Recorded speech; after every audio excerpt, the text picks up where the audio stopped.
The city of Nanaimo says its aging public works facility has long needed an overhaul as the city grows. But its attempts to borrow $163 million for the new operations center failed not once, but twice, using the alternative approval process, or AAP.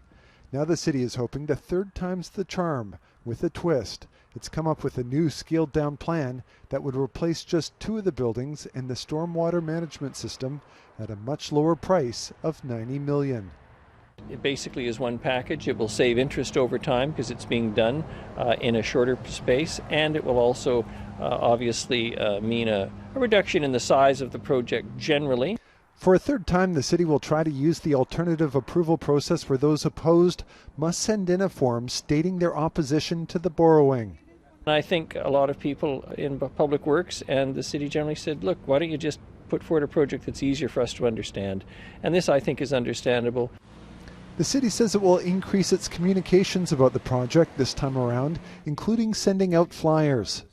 Because there was so much misinformation out there. Honestly, it was very disappointing to see the kind of information, particularly that was floating around on social media.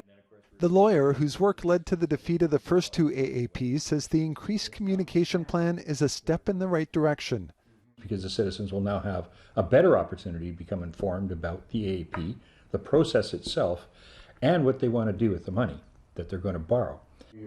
But Sandy Bartlett says he remains fundamentally opposed to AAPs in general. In fact, he's going to Supreme Court to argue against the Capital Regional District using the AAP to borrow money recently, saying they didn't properly advertise it.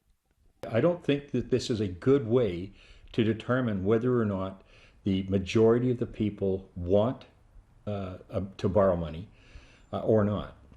Bartlett says he believes governments should use referendums instead, something he's planning to push the province to make mandatory. In Nanaimo, the third AAP for the public works rebuild is slated to start September 18th.